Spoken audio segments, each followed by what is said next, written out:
Hi, everyone. So excited to be here, especially with my good friends and colleagues. We've got Karl Dakin today, and we've got Stephen Schaff today. And the three of us are much better than we would have been individually or even just a duo. We've got a trio. So excited to share today. Chat's wide open. Always rely on chat to make us as relevant as possible and hopefully provide some quality takeaways. And naturally, if you're interested in what we're talking about or interested in us, feel free to reach out during the show or even after the show. Love to have an opportunity to share insights and really appreciate what you may be doing and possibly doing with us. With that said, I'll turn it over to Karl. Karl, you've been here almost every week for about a year. And like clockwork, Carrie is here also. With that, Karl, put us on a great trajectory today. Sure. I believe our topic today is community revitalization. Is if I'm correct, and if I'm not, then you'll just correct me on what we're talking about.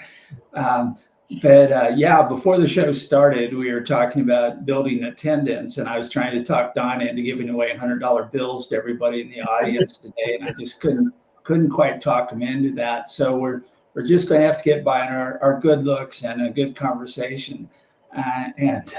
So it's the day before Thanksgiving. As I was telling Don, we're celebrating Thanksgiving today at my house because of travel with everybody that's going on. So for all of you, happy Thanksgiving. Hope all of you have a next few days, maybe a chance to get a little respite and rest before jumping back into it to finish off the year in high energy and notching all those end of year milestones that you're looking to accomplish. Um, the topic of today, community revitalization, is one that I've been focused on since earlier this year when I was introduced to Steve and a number of other people who all kind of shared this same concern that we have a lot of communities across the United States. They are not keeping up in terms of quality of life, in terms of most of the metrics one would want to use to say, everything's good. And a lot of these are termed economically distressed or disinvested or other terms that reflect the fact that their level of wealth or quality of life is lower than the American average. And the question is, why is that? What can be done? And we put together a new company called RCI Community Funds with the idea of taking a community investment fund model from the National Coalition for Community Capital and making it work maybe a little better, fine tuning it. They've done a lot of great work over at NC3 to this date. And we want to be one of many groups that are putting it to use in these communities to make stuff happen. And so it's one of those things where something, you work with it all the time, but when you step back and look at it from a particular perspective, it sharpens your vision. It gives you a better understanding of what's working, not working. And so we're moving along this path of talking to communities right now, evaluating them as candidates for a community investment fund. And Steve and the rest of the team and I then decided it was necessary to set up an associated nonprofit that would act as an educational institute, which we call the RCI Academy. And we are preparing to put on our first workshop on the concept of community capital, a term that very few people know and even fewer understand. And this is going to be in a few weeks on December the 18th. And we're just finishing all the final things to make an announcement for a private showing of this first workshop. And looking forward to getting, basically a shovel in the ground and start moving dirt.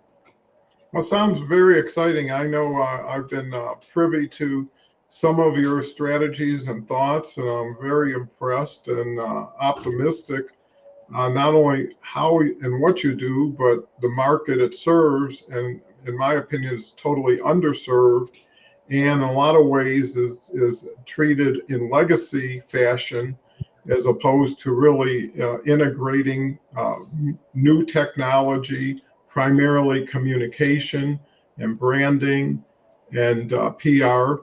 So with that, I'll switch it over to Stephen. Maybe Stephen, because you're not as a familiar face as Karl, maybe you could share a little bit of background and your first take on community revitalization. All right, how many hours do we have this morning to? Well, until the turkey comes out of the oven, as far as I'm concerned. Okay, great. Well, I appreciate being here today. Meeting you, Don, this past year, and of course, teaming up with Karl has been very compelling and productive and very interesting, because one of the things we need to do is really take our great ideas, energy, and relationships and start bring them together, because we're kind of spinning into the wind. But if we begin building these kind of coalitions that are more than just one-off kind of educations or connections, but really true infrastructure ecosystem building, that's really what we need to do within the communities that we all know need support, help, and frankly are great opportunities for all sorts of investments. So just a little bit about my background. As a kid in high school, I worked in, back then we called it the ghetto in Philadelphia, my uncle's ice cream store. And long story short, it was a strong Irish neighborhood when I started working there. Within the 4 years, it turned into a black ghetto. This is in the 70s. One black family moved in, and literally within 4 years, it just turned. So my education in high school was, wow, what happened here? And little did I know it that this would be kind of the basis for my career. Fast forward to when I came down to Washington, D.C. to work on a PhD in political and social psychology. I wanted to do work in the social justice world. I lived in a very disinvested community because that's all I could afford as a student. And long story short, I realized that, the inner city, the hood, the ghetto, the disinvested communities, whatever you want to call it, are great opportunities for all sorts of financial and social returns. So with that said, then I spent the next 35 years literally working within these underserved communities as an affordable housing developer, as an organizer. Being from DC area, I got very involved with national politics. So what I learned was rebuilding and reinvesting or investing or creating community wealth in these communities requires a great deal of sector coalitions. You just can't do housing. You just can't do education. You have to do all sorts of things, including going out and making sure you vote for your candidates, not the corporate candidate that's financing your local politician. So with all that said, the bottom line here is working in coalition deep within the communities with real sincere partnerships with the community is the philosophy of community funds. And then, as Karl said, that evolved into an additional component, RCI Academy, which is where we really help educate those in the community to be more self-sufficient. And this is just not an educational priority. If they want to work together beyond what we can help teach them with community fundraising or capital raising, then that's also a distinction with us, is that we're not here just to train, but if you're so inclined, let's take our networks, your knowledge of your community, and let's create better methods to rebuild communities. And this is based, like I said, on 35 years of deep community organizing, development. And frankly, I've lived and worked in these communities my entire life. So that's our concept. And more than ever in the future, this is what we need to do. And we look forward to building the coalitions to really build the infrastructure and ecosystems to compete against an unsustainable status quo. Well, I love what you're saying, Stephen, because, growing up in Detroit, and what they called it in the 60s was white flight, so it didn't take long for neighborhoods to totally change overnight. And now I think people are coming back because they're understanding bridges make more sense than walls. Mhm. And again, to your coalition element, to really collaborate with the people who are already in the neighborhood, you know, get a better neighborhood instead of pushing people out and then gentrifying, and all of a sudden you've got different issues going on at the same time. And we have to appreciate that every neighborhood has people in it who want to live a good life, want to raise children the right way. And the key is what's in it for them is really the main, let's say, impetus to saying this will work, as opposed to here's what I can do with what's there and maybe make some money or do a flip or something else. But what you want is, I would believe, something that's sustainable, something that's scalable, and something that can share ownership with all of the participants in the area. And, I think if anything, and again, one can only presume so much, there's a hard or there's a difficulty in getting the word out the right way to the people there. And sometimes you almost have to lay the groundwork before you can start taking the vehicles on top of the road. And I think shows like this, or having a really consistent, dedicated communication strategy, makes so much sense versus, just the outlined areas, or the areas that are top of mind for one group may not be top of mind for another group. So living in a community that you might not be an investor in, but you have a vested interest in, still makes you an investor in it. So, different ways of investing, and it could be sweat equity. It could be work your way into something, just like an apprenticeship or an internship, where if you stay long enough, and there's a million ways, but what you really have to do is build excitement. You have to build energy. You have to build optimism and hope, and a vision is what you're really selling to the people. And the more everybody can chip in, the more everybody can support each other, naturally, you're going to have a better chance of success. And you're going to learn information that you might have taken for granted or assumed, or think you know better or more, and everybody will just see it and follow it. So I find it's very dynamic. It's taking place in a world of fast change, and a lot of neighborhoods don't change as fast as technology. Sometimes they're lucky to maintain. Stephen, you were going to say something? That was actually That's a good breath. although I have a lot to say about what you're suggesting here. One of the most critical things about being effective in communities is really understanding the relationships. So, as you said, communication and coming into a community, and frankly, especially as a white person who comes into the communities we work in, you're already suspect for very good reason. And when you come in with the kind of approach I came in, I started out as I'm an affordable housing developer with a nonprofit mission.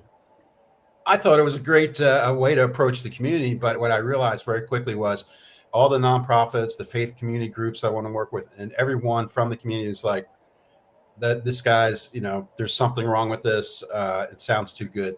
My investors then would look at me as, oh, this guy, he's a pushover. Yeah, we'll invest in him and we'll make money off of him. Until they realize that I'm coming up with these good deals because of the relationships that I have with the community. My point here is, when you go into work with these communities, any communities actually, or any partnership really, trust, respect, and communication. If that's not sincere, then you're never going to get the maximum results of that collaboration.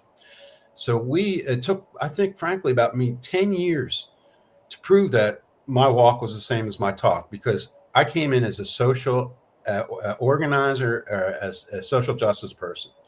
And my philosophy always was, and still is, and I paid the price for this, I'm an idealist. But to get to my idealism, I got to go through the realism. So when I go in the communities, I have to respect and understand and prove beyond a shadow of a doubt that I'm not just like the other guys. And again, that took a while. And by that, I mean, you have to understand that the community leaders are the ones that you really want to connect with, as well as all the other groups in that community. And then you have to come in with the attitude of completely the opposite of, we're here to help you people. I had a big investor I brought to a community meeting who had a lot of capital. He wanted to invest in the communities that I was working in. And he actually said that, we're here to help you people. Well, after that meeting, I really tore into him because I said, after you said that, that meeting was over. He was so unclear about what I was talking about. The bottom line was, you can't come in here and say, we're here to help you people.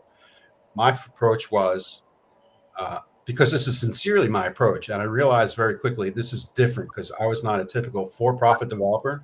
My approach was, I've lived and worked with these communities my entire life. I may be white, but I understand this. And my approach is, the reason why these communities are disinvested is because you lack certain things that maybe I can help with, bring to the table. But I don't even want to think about that unless there's real leadership here, unless you point out the opportunities here that are not obvious, unless we come with the attitude that if we just do one thing, that's great. But how about we look at the bigger picture? What happens after housing? How about that corner store being owned by a local business person who actually employs local business, the community people, this, that, and the other? So I created Community Vision, my original companies, as a true vision to how you build communities, which is more than just housing.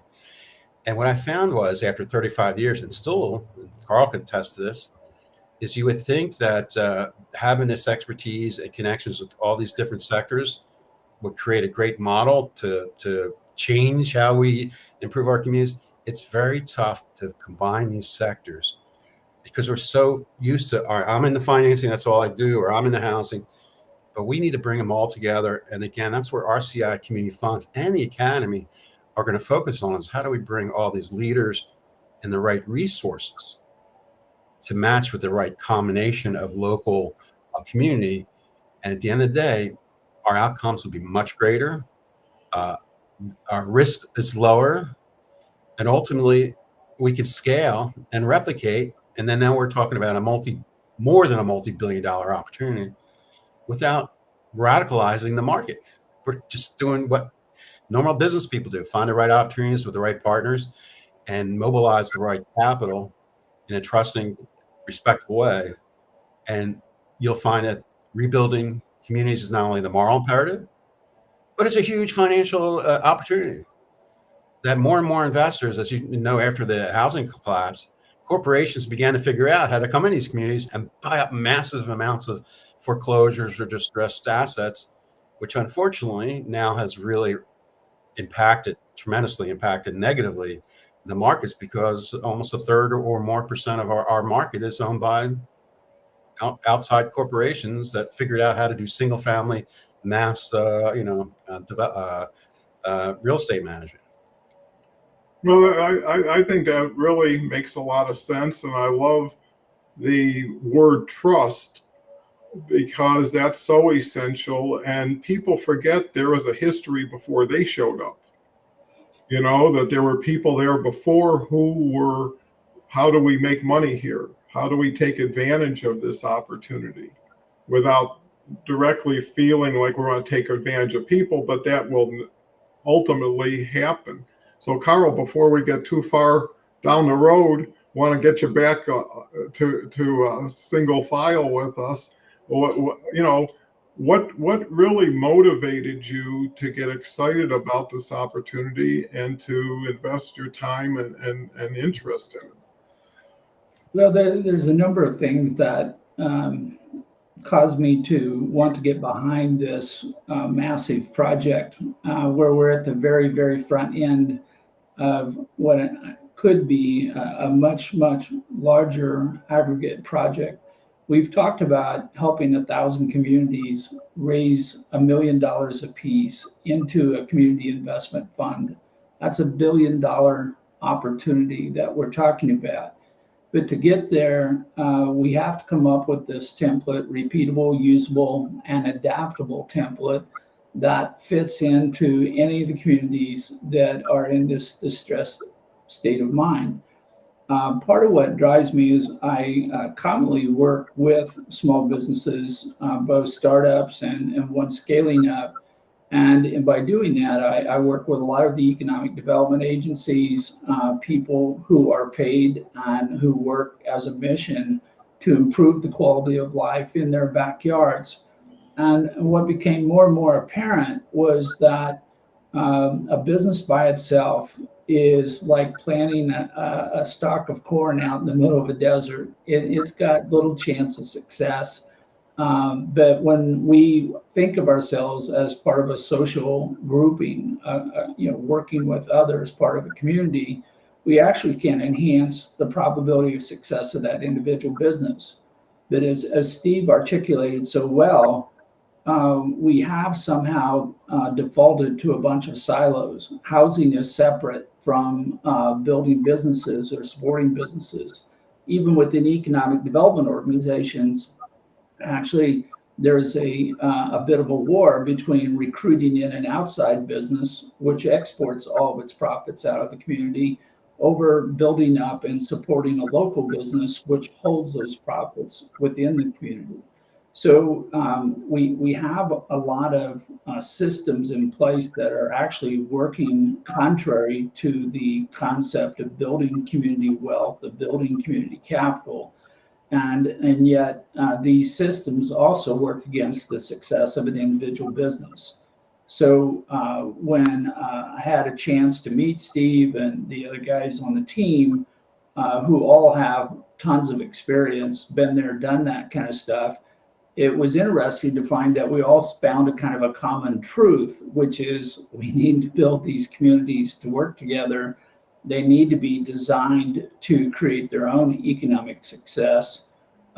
We need to figure out how to integrate all the different key components in the community that would allow this to happen. And all the communities needed funding, but all the funding in the past has been siloed. So we'll find a charity doing awesome work with affordable housing, but they're having a hard time getting their tenants who are in rent only, no wealth building model, to be able to pay the rents because they don't have the job, or their jobs are so low skilled that the wages are not enough to keep up with the rising cost of the rents. This is the kind of integration that we're talking about, is bringing these pieces together. And as Steve described, it's challenging because we're essentially advocating capitalism into communities who've been beat to death by capitalism. And so when we talk about for-profit, we talk about sustainable economic models, we get a lot of resistance and pushback from people who think that there's no way that this can help them because historically it's hurt them more than and it's been good for them. We've got some key concepts that we need to get people to understand. We need to get people who have been disenfranchised by within their community because of their need to survive and to get by with whatever they've got. And they're no longer thinking as a community, they're thinking as a bunch of individuals who are in survivor mode. And so communication is going to be critical for us to share a vision which can overcome these past history, these past experiences, and show a path where they can participate in that. Too often, as Steve described it, some rich person or company will come in, buy up a lot, put in a housing project for richer people, and they make a lot of money off of it, and everybody in the community is actually poor. And they didn't get a part of that. So as we're designing a community investment fund, we're thinking always about what are we doing that benefits everyone in the community, not just a few, not winners and losers. Bill Houston on our team coined the phrase stakeholders to stockholders. Everyone in the community is a stakeholder, but rarely is everyone in the community a stockholder. they're not participating in appreciation of property values and on and on and on. And then, it takes a time to get something set up, and the clock's still ticking out there in the rest of the world. Technology's moving forward, things are happening. So we have to do this at scale. We have to do it by replication, but we have to do it with speed. And so now we pretty much defined the nearly impossible. So we have to get out our Superman capes and see what we can do. So one of the first things I really discovered, that, again, was astonishing, and I made it very clear when I started out that I was a for-profit housing developer, even though at the time I probably had 2 or 3 houses that I actually was developed and was involved with. But the emphasis was rebuilding communities, underserved communities are the responsibility of the most shall we say, unprepared allies. So you have community development corporations, you have the faith community, that we rely on them to improve and change our communities. The bottom line here is it's a paradigm that absolutely is dysfunctional. It would never work, still doesn't work, and yet we still do it. By that I mean you're a nonprofit. Your goal and your assets are that you have, you do not leverage for your benefit. So, for example, where all the opportunities are. You have lists of local communities or connections or political relationships. So when outside investors come into you and say, hey, we want to help your neighborhood. So the paradigm is, okay, great. We're going to give you all sorts of market value information for nothing, hoping that you may buy a few raffle tickets or a bake sale or give us a donation. But we give you all this information and expertise that a normal business would not only it would either charge for that, or a normal investor would gladly pay for that kind of information. So I'd advise these nonprofits from the very beginning, because again, I'm the for-profit developer that has a social mission, which I proved pretty quickly I can be trusted in that regard. But the bottom line here is they're giving away all of their assets and then spending half their time, literally almost always, trying to find next year's payroll. And to build an effective nonprofit organization on a basis where you can't maintain staff, you as the bright executive director willing to work crazy hours and forego having a family, eventually you have to leave because you want to earn a living without worry about a paycheck and have a family. So my point here is our frontline safety net collaborators or sectors just can't do the job. So my perspective is, why don't you get a little more social entrepreneur? Don't give up the social mission, but be a little more. In other words, charge for the great information you've gathered to these investors coming in, are going to eventually take over, and find other ways to be more sustainable. So part of what we're looking to do here is really partner up with community-based organizations that have the right components. Again, local leadership, knowledge, and bring a business savvy, best practices, and networks to the table with a proven reputation that we're not going to eat your lunch after we start this conversation. And the reason why I say that is there's a lot of distrust. So for years, I was the social entrepreneur guy. People were aware of me, even though they knew I was definitely very sincere in my social agenda. But it was a barrier that took many years, literally decades, to the point now where a lot of these nonprofits and frontline communities, including churches, are beginning to realize, what? We need to partner with a real savvy partner who will help us build. And that has started, I think, pretty much before the pandemic. And even before that, you can argue that impact investors were starting to come into the scene, which, that's a lightly used term, although impact investors are getting a little more real. And then you have crowdfunding, which is another way to raise capital from your community. And Don, I'm sure you've spoken about crowdfunding. I love crowdfunding. I've been watching it since the very beginning. We have a couple of advisors on our team. Bill Houston is an expert on that. But one of the first things I realized about crowdfunding is your investors you're reaching out to, the crowd is so small. How do you build that crowd?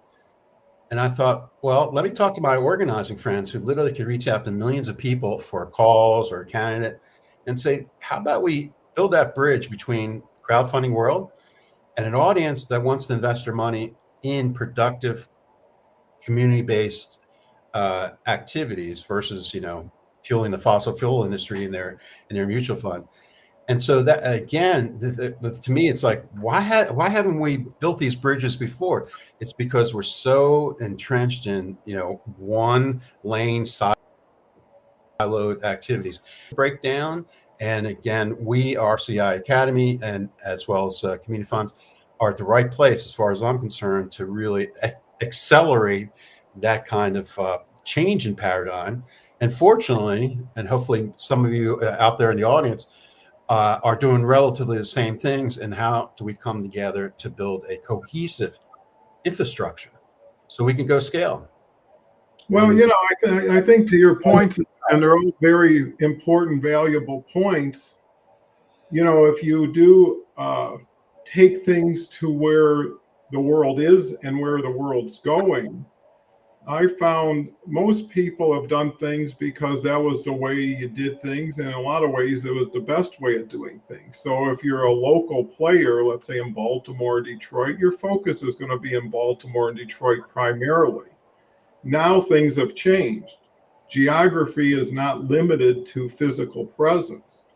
And, I'm always been an advocate of efficiency, time efficiency, thought efficiency, and people efficiency. And having a pull strategy makes so much more sense than a push strategy.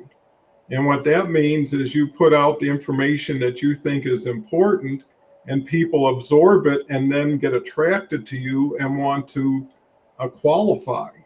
Like Karl says, you might have 1,000 communities at $1 million a piece. That's $1 billion. The key is which is the one to go first.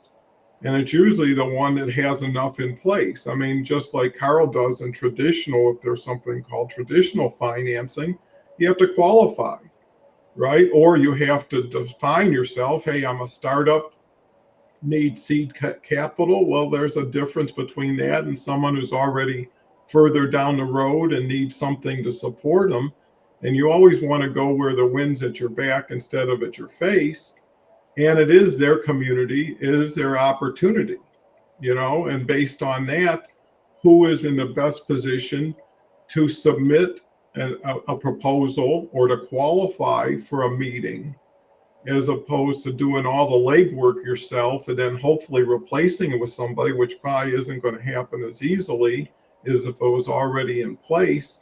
And really the question is, what do you need and why should I give it to you? Right? Because if we go away from I'm here to help you people to I'm here to help you help yourself people, right? Where I'm just going to give you the missing link, which is not just money, but relationships, knowledge, expertise, information. So you're coming in with them instead of you trying to say, come in with me, or hey, we can just buy your stuff and move you out of here. And you become a less of an issue. So I think, the key is going to be, if you had 100 municipalities who sent you a proposal, right? That, I live in Ferndale, Michigan, and here's our community. Here's what we've done. Here's what we're proud of. Here's what we're in the process, but here's what could really accelerate it. The higher the confidence in one's ability to take it from there, because if you're going to take it and then give it back, why not keep it back? Yeah. Right? And that way there's no question of sincerity or trust or integrity. Is like, we don't want your stuff. We want you, and we want to help you get your stuff. And now, in the past, maybe the perception was the reality, but because of that, you have to do a little bit more legwork to get people to trust you. And it's really about what can you bring to the table. But before I switch it over to Karl, I want to just mention some of our fine audience. Carrie's here. How do pies go to work? They go to work in a go-tart. I'm not a big understanding of that. Good morning, Don, Karl, and Stephen. Thank you. Carrie, and maybe that could be Jason. Greetings, Mosman. I see you're showing up on a lot of shows, Osman. So thank you for having an interest in what we're doing. I've seen you comment on Karl's show. We've got Dennis here, who I haven't seen. Dennis, I hope you're doing well. Dennis has been maybe now 50 years in the heating and air conditioning business out in Aurora, and that speaks volumes of anybody who can start a business 50 years ago and still be in the business. I know your sons have kind of taken it over, and so always glad to see you. Dennis says your communication helps our community every week, and we're getting more dramatically strong and less weak. Thanks. And I think that's the essence of what we're trying to do, is get stronger collectively with different strengths, with different backgrounds, with different experiences. And it's really creating a roster, right? Some people have 4 players on the team and need 5 more, maybe between Karl and Stephen. Maybe that's 1 or 2. But it's really working with people you enjoy working with and have them feel they're working with people they enjoy working with. And I think things go a lot faster and better. The other thing I think the elements is responsibility and accountability. So who's going to take over what? Who's going to be accountable for it? Because if you got to keep, herding cats all the time, or once something gets fixed, something else gets broken, it gets frustrating. And a lot of people have given up hope. A lot of people are just holding on and probably thinking it'll only get worse instead of only getting better. And I think there's a huge amount of power in energizing people to say, no, the new day is here and we can make it happen. And it has to filter, right? Because again, you can't take it from start to finish yourself. And if you could, why even include anybody else at that point? And that kind of maybe validates those high level investors who just pour money in, know that it's going to be a small cost in the beginning. But, Denver has been a huge win for those people who bought areas like Larimer, and if depending on how far you go back, that no one wanted to walk in, and now you can't buy into those areas. So I think there's a huge opportunity, especially the way you're approaching it. So Karl, love to hear what you've heard from us and can now have everybody else here out in the audience. Well, I think part of the challenge that we see is you've got to help the community move forward. And as we've looked at this, we've been told, educated, that the word to work with is not help, but empowerment. You want to help a community, yes, that's fine, but that's already being done by a lot of charitable institutions, government agencies. If you want to empower them, then you are giving them the capability of doing everything they need to do to continue going forward. And this is where we see the need for capital to come into the community because the community's poor. It doesn't have a lot of resources, and this is why it's in the state that it's in. So when we talk about funding a community investment fund, we want to work with the people who are in the community. We want them to have as big of a stockhold in that particular fund. But everybody recognizes we're going to have to bring in outside money if we're really going to get this up to that $1 million minimum threshold that we've kind of modeled, that says this is what it's going to take to create a beachhead, an economic beachhead in this community, start an ecosystem that can grow and thrive over time. And so at that point where we're looking to outside money, why would anybody come into this community? And this is where we have to explain a proper investment can generate a rate of return. It can be large enough to attract in investors who care about impact, who care about the social good of that community. But we're also designing it so that they can come in, get their work done, and go home again with a little extra money in their pocket. So this fund becomes an evergreen, continually growing fund within the community that will be putting money into real estate development and retrofit, into community programs and facilities, but most importantly, putting it into local businesses who will create jobs that will allow people to afford to enter into home ownership, allow the businesses actually take ownership of the buildings they're in.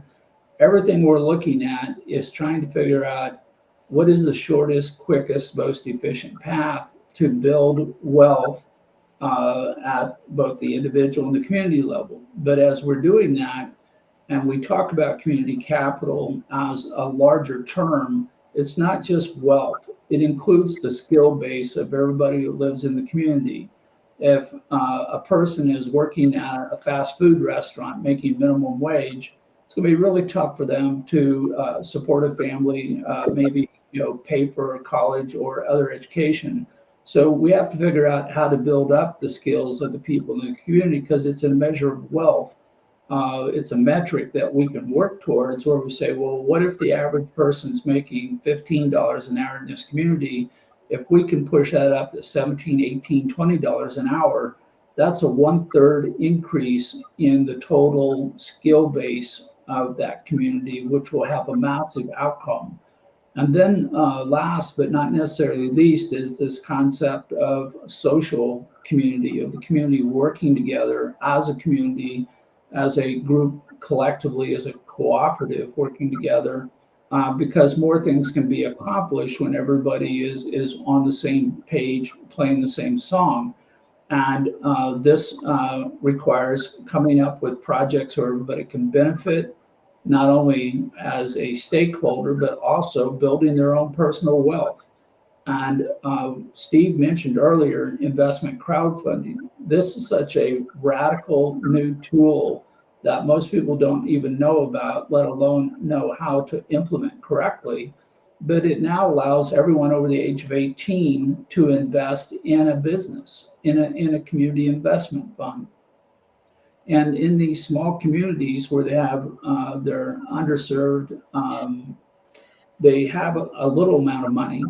But before, the system wouldn't let them to invest in their own community. It said the only place you can invest is in Wall Street. And oh, by the way, we're going to favor large dollar investments over small dollar investments. Community investment funds would be basically a pooling of resources to invest in a variety of real estate projects, residential, commercial, and community facilities. But most importantly, it's job generation through existing and new businesses that can help people own their own home, pay for their kids to go to school, pay taxes, which will improve public safety and so forth. So it is an ecosystem, and we really have to step into this and also step away from it, so we can say, what is the right point to get started?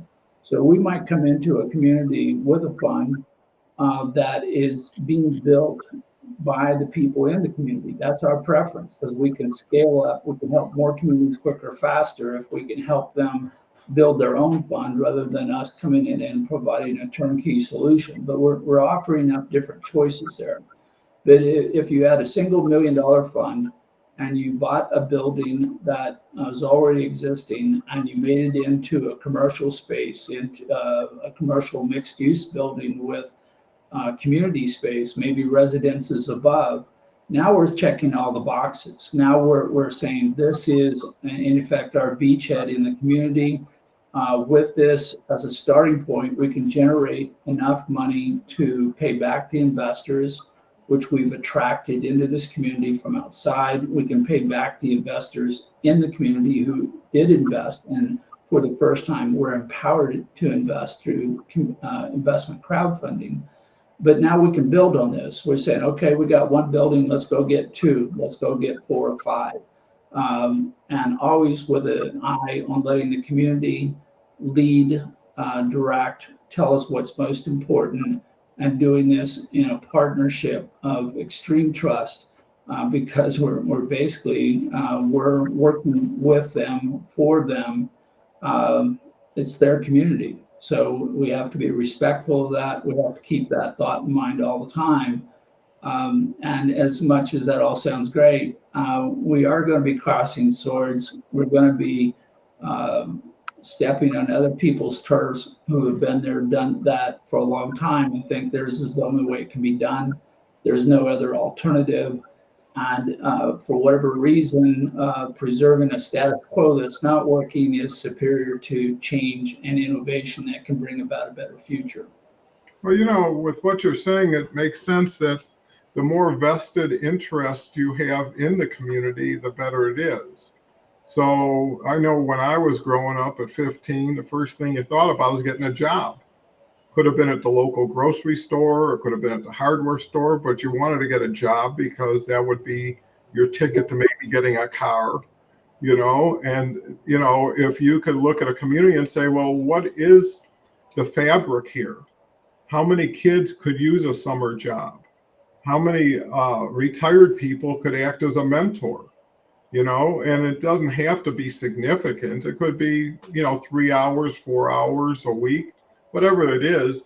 The key is having ways to invest in your community, right? Through crowdfunding as a way you can put money to work, through volunteering or for doing some work and getting some interest possibly that you could trade in, that maybe 10 hours of volunteering would get you a $10 investment in the community. Because not everybody has money, but there's a lot of people with time. And that's usually what happens with these underdeveloped communities is people are out of work. People are sitting on the street or doing things on the street. And there is capitalism. A lot of it is underground though, and you want to bring it to the surface and show people there's an opportunity for construction, not just taking advantage. Again, it's a way of communicating, and the more people you can touch, the more people you can involve, the easier it is for other people to join and see the value of it. So I think you're right. It is a creative, innovative approach, but it has to be based on creativity and innovation, not just words. There's a lot of people go out with great thoughts and feelings and intentions, but it falls flat because they haven't gone beyond where most people have, or they're just trying to be nice and polite and considerate.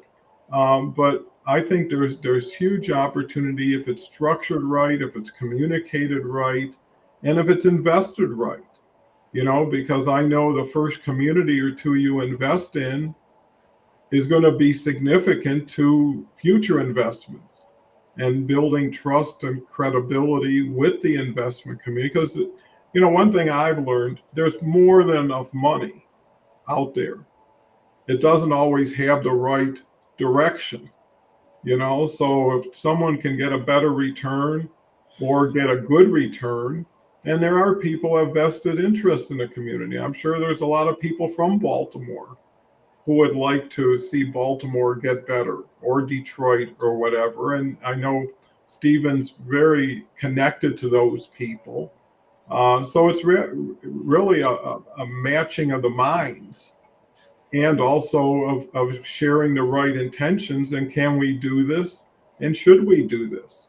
And then I think that takes over. So Stephen, love to hear your thoughts. Yeah, one of the objectives of RCI community funds and the Academy as well is to help those, and you had just mentioned, there is capital out there. Foundations are beginning to get a little more entrepreneurial, not just giving money away, but actually investing in it. Family offices, impact investors that really want to give back and not necessarily want the highest return, but a reasonable return, or they'll put money on the table for 10 years, things that help make local investment work. Well, the problem there is that that source of capital, and there's a lot, they have no understanding of the communities that they want to invest in. So in other words, who do they go for advice to determine where their funds can be best used? And that is a huge gap, because they go to their financial advisors. Probably many of them have never even set foot in these communities. So they can go to foundations and say, we want to work in a certain community. A lot of foundations give money away, but their real knowledge of some of these communities is very superficial.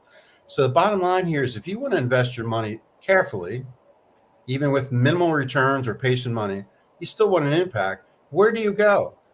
And part of what we're offering is a solution to say that, one, we're pretty savvy as business people. Two, we're also plugged into the community. And three, the investments that are out here, we can vet and determine which ones are the best ones to take your money and invest in. And that's a niche or competitive advantage that we have, because again, you take our group here, we have a lot of experience, well over 150 years of experience. Or in my case, I've literally lived and worked and can document that we've changed communities. The most drug-ridden, impoverished neighborhoods, we change them for the good because we know what we're doing. We have the right relationships, both deep in the community, all the way up to the halls of Congress, because we have a lot of congressional allies.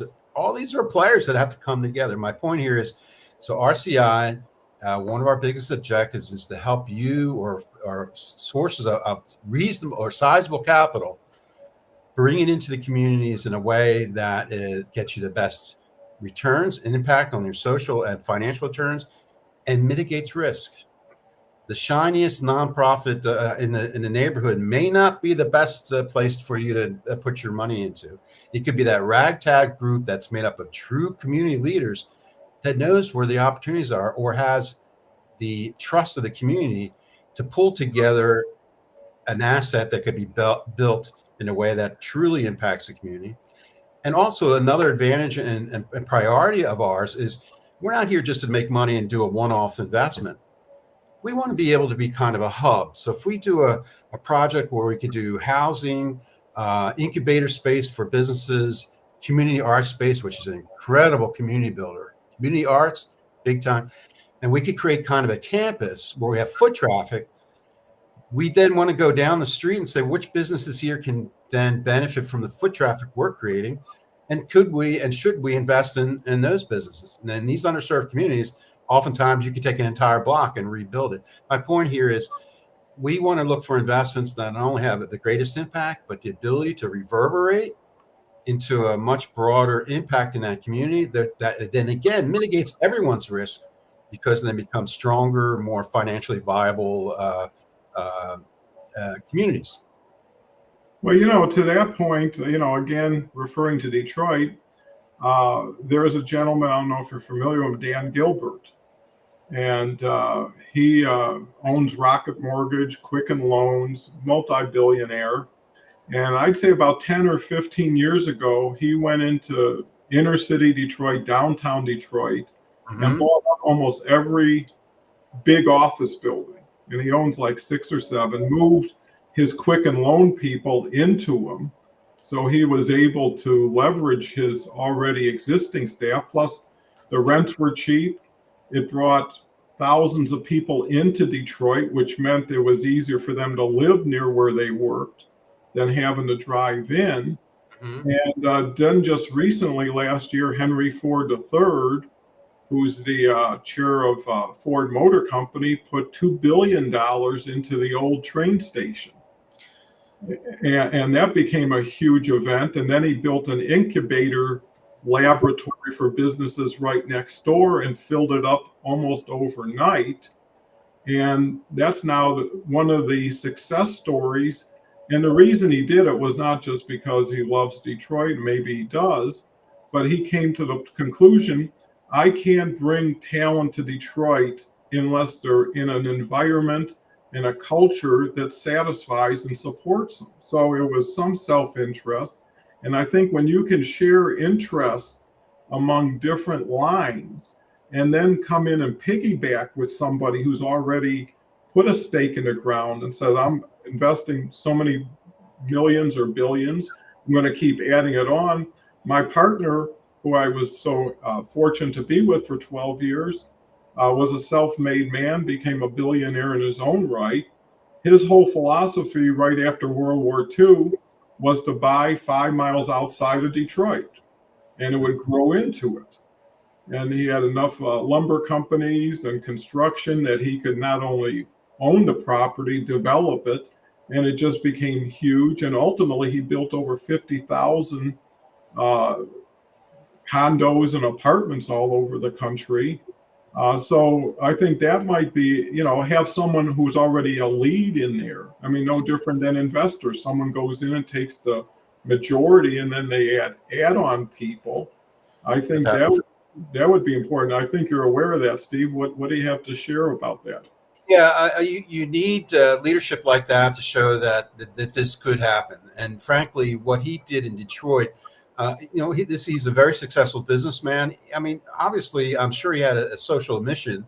At the same time, too, I know from what I've read and know of his network is he had a financial motive as well, because you can't do good without financial. So the bottom line here is I don't know this for a fact, but I suspect that he probably is made out very well financially, not just in terms of what he's doing in Detroit, but the PR and the goodwill and everything else. And as a trendsetter, this is something that should be more of a standard. And we need people like that to go out there and lead by example. And that's kind of what we've done with RCI. Now, we've just met and collaborated this past year or so, but ultimately you're basing it off our decades of experience to show that this stuff works. We can work with the community and find opportunities for ourselves. There's no magic here. It's just a better way of doing it, but that mechanism doesn't work. So when you get brave innovators like Gilmore, right, Mr. Gilmore? Gilbert, yeah, he owns the Cavaliers. Yeah. He's done well. Yeah. Then can he become more and more of the example that we can follow? If that's the case, then our ability to scale speeds up tremendously. And that's really the tipping point that we need. We need more of that, Detroit and beyond. And by the way, what Detroit needed, almost every American city needs as well. So in other words, the opportunity's there. Absolutely. And Dan Gilbert comes from Detroit. Henry Ford grew up in Detroit. And what they were also able to do is bring everything back to Detroit. So in other words, in the 60s and 70s, they built the Pontiac Silverdome 30 miles outside of Detroit. And they built all the arenas. Now everything is in Detroit. The Tigers, the Lions, the Pistons, the Red Wings. And, just like an anchor tenant, it makes it easier for other tenants. So if someone like Safeway says, we'll take over 70% of the shopping center, well, you're going to get built-in traffic. They're probably there to stay. And somebody like Dan Gilbert, he's probably got a base as to what he'll invest in. But if someone says, hey, you have a neighborhood that's right next to what you're doing, right? And we can help, piggyback, or at least find out where we can, just like a concessionaire at a certain point. Well, even better yet than bringing in and attracting a Safeway, how about we, and this is, again, part of our model and objective is, how about we go in and collectively purchase real estate where we can partner with, say, 10 small businesses that would be our partners in that building. So we get a building where we have dedicated partners that are our tenants, our co-owners, who then, these are local businesses that we can help invest in and support building their businesses. And of course, local businesses almost always hire local residents. And it'd be even great if when they hire that local residents, if they do well, then we have other initiatives where we can help that resident become a homeowner in their community through shared equity or through other things we do, because we've got that expertise. So in other words, we take all these various economic activities and kind of merge them together in a cohesive way that no one ever does, but in a way that makes sense. It's not a charity or giveaway. It's you work, you get a job, you do well, you build a relationship, and after a while, one of your perks could be then you get introduced to our co-owner, property co-owner, who has an expertise in helping create affordable housing, home ownership for you. That's how you build strong communities. And by the way, the church on the corner that's losing parishioners, that has a lot of land that they can add to a joint venture to do housing, then that's how you begin creating a workable, functional community that serves everyone, because there's less demand on security and cops and everything else. So if you want lower taxes, build stronger, healthier communities. Make sure there's daycare. Make sure there's wellness centers. All these things that absolutely impact and contribute to everyone's well-being, even the rich billionaires who are going to get another big gift probably in the next 12 months from the change administrations. I'll get off that soapbox. Well, and change. The only thing you'd be certain of is change. and it's happening at a faster rate. And you know, it's always following the money to a certain extent. You know, anybody there first, everybody that's already invested is a premium to you. So, Carl, to kind of finish up the show, we covered a lot of ground, and you know, I love about these shows. It's actually a way of brainstorming in front of a lot of people and coming out of it with a couple new nuances or facets that maybe you didn't see before, because it's those little details that can turn the tide for people. Carl, final Yeah, thoughts? just to kind of wrap up, as we see it, these communities need more capital, they need more wealth. And if you look at all the programs in the communities, none of them are actually designed to build wealth. If you have a charity, it's addressing the needs of the community, but charities are not there to build wealth. If you look at the housing program, they're going, well, look, this is part of revitalization. But when you break it down, all the money came in from the outside, all the money leaves the community. It almost passes through the community without even slowing down. There's no wealth building taking place. And then this is the primary flaw of almost anything that's going on in these communities. And despite the good work of the charities and the government agencies and everything else, these communities continue to hemorrhage their wealth by sending money elsewhere. They do it every time they buy something from outside the community. We do not advocate for Safeway coming in and setting up a store, because they ship their profits out the door to their headquarters and then distribute amongst all of their shareholders. Well, if those shareholders don't live in the community, they don't even have a chance to participate in the profits of that particular store. So this is why, essentially the design, the approach is get money into the community, but it's got to be very specifically placed and implemented if it's going to build wealth. Otherwise, it's just kicking the can down the road, and these communities are essentially dying slowly, and you have to turn that around. And that means helping everybody in the community work as a community to improve their situation by building wealth individually and at the community level. And that takes a different strategy, that takes an ecosystem, and that's what it's going to take if we're going to make things different. Yeah, absolutely. But you know, that's where the opportunity is, because everybody has to be more nimble today. Everybody's got to be on the lookout for opportunities, and things change. You know, as things get too pricey here, less pricey things start looking more attractive. So there is some equilibrium or balance that comes into place. Again, like with Dan, he bought buildings for $1 probably, or $2. They just wanted to get them off of the rolls and put them on the tax rolls. And cities know that they can only do so much with what they have, and it's going to take someone else to finish the job for them. But again, he was in a position where he could wait 10, 15 years for everything to turn around. And not everybody has that timeline, but I think that's a better, you know, an important thing, because he's $1 billion player. If you're $1 million player, you only need to scale 1/1000th of that percent in order to have a successful venture. And again, he's not going to get 6, 7, 8 great buildings in every city. And he probably doesn't want it at a certain point, because, you know, he made his money with mortgages and with Quicken loans and things of that nature. This is kind of probably, I would have to say, kind of a half and half.